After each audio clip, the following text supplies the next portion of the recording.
बेलगाव येथील कोमल वसंत भांगे यांचा असा आरोप आहे की 1 नंबरची जी निवड आपण केलेले कॅन्डिडेटला सन 2022-23 मध्ये 72% गुण होते आणि आत्ताच्या 2025च्या निवड यादीमध्ये त्यांना 81.17% असं गुण भेटलेलं आहे. त्यांनी जे आपल्याला अर्जाला डॉक्युमेंट जोडून दिलेले आहेत 12वीचे, आम्ही ज्यावेळेस अर्ज घेतो त्यावेळेस त्याच्याबरोबर झेरॉक्स प्रती जोडून घेतो. त्या प्रतिवर जे मार्क आहेत त्याप्रमाणे आपण मेरिट लिस्ट तयार केलेली आहे. पण ज्यावेळेस आपण त्यांची ॲक्च्युअल निवड करतो त्यावेळेस आम्ही त्यांच्या ओरिजिनल डॉक्युमेंट्स व्हेरीफाय केल्याशिवाय त्यांना ऑर्डर तामील करत नाही. आणि तेच आक्षेपाची पूर्तता करण्यासाठी आपण 10 दिवस गाव पातळीवर आणि आपल्या कार्यालयामध्ये याद्या दाखवलेल्या आहेत.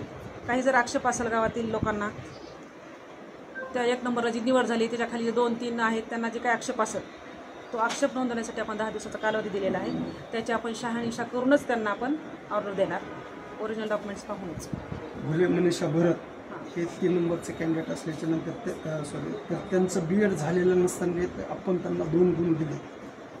BEd न जर गुण असं काही करेक्शन असेल त्यांच्या रेकॉर्डला पाहून आम्ही त्याच्यामध्ये दुरुस्ती करून घेऊ.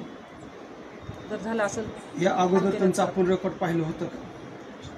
त्यांचे डॉक्युमेंट्स पाहून केलेलं आहे किंवा त्यात जर कॉम्प्युटर मिस्टेकने जर BEdला मार्क पडले असले तर दुरुस्त करण्यासाठी आपल्याला वेळ आहे. हे या निवड याद्या तयार करत असताना कम्प्युटर ऑपरेटर म्हणून माणूस तयार करतो की डायरेक्ट कम्प्युटर याद्या तयार करतो?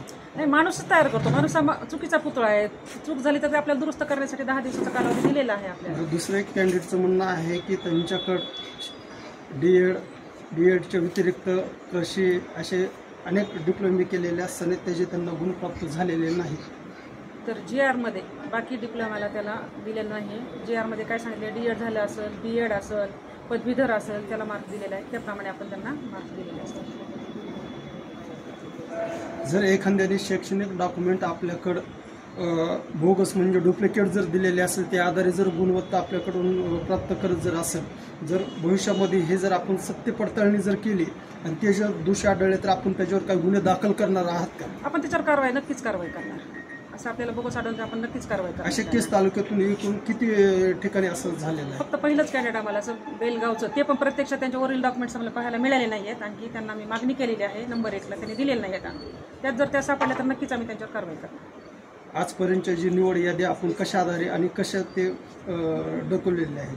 त्यांच्या शैक्षणिक याच्यावरच आपण निवड याद्या तयार केलेल्या आहे. ओरिजिनल डॉक्युमेंटवरून की झेरॉक्सवरून आधी केलेलं आहे.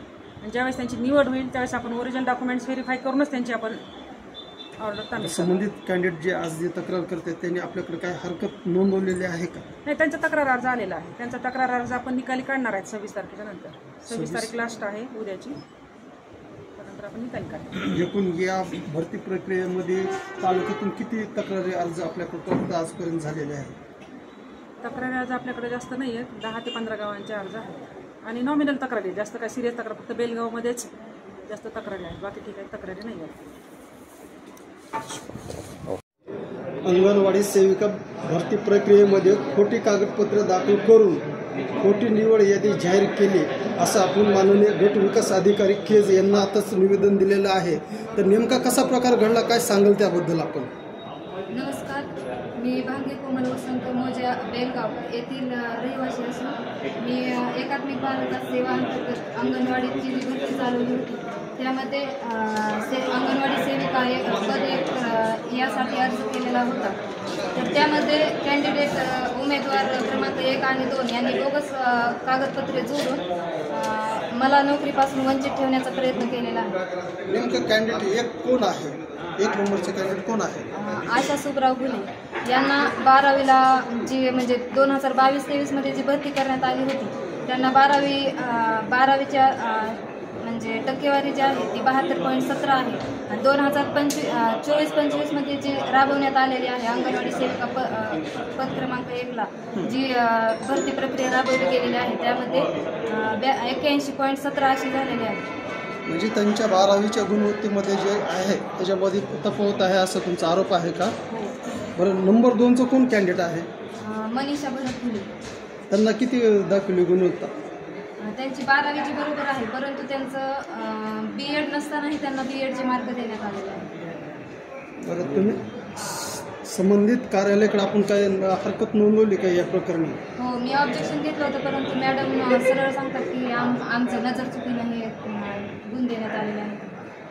नजर चुकीने झाला असं आहे की आपले 12वीला काय शैक्षणिक गुणवत्ता आहे काय सांगाल? तर आपले डॉक्युमेंट असेल तर तुम्ही दाखवता का आमच्या कॅमेऱ्यासमोर? मला 12वीला 79.08 अशी टक्केवारी आहे. त्याच्यानंतरची गुणवत्ता काय काय आहे आपली? पदवीला 71.92% आहे. त्याच्यानंतर दाखवा. डिप्लोमा आहे, ह्याचे तर गुण मला देण्यातच आलेले नाहीत. ITI आणि डिप्लोमा माझे अदर क्वालिफिकेशन असतानाही मला एकही गुण देण्यात आलेला नाही. त्याच्यानंतर आणखी काय काय आहे शैक्षणिक डॉक्युमेंट? ITI झालेला आहे कोल्हापूर जिल्ह्यात शिरोळ तालुक्यामध्ये,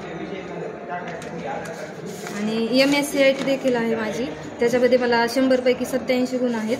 आणि हे यशवंतराव चव्हाण महाराष्ट्र ओपन युनिव्हर्सिटी नाशिकमध्ये मी 3rd इयरला फर्स्ट क्लासमध्ये उत्तीर्ण झालेले आहे.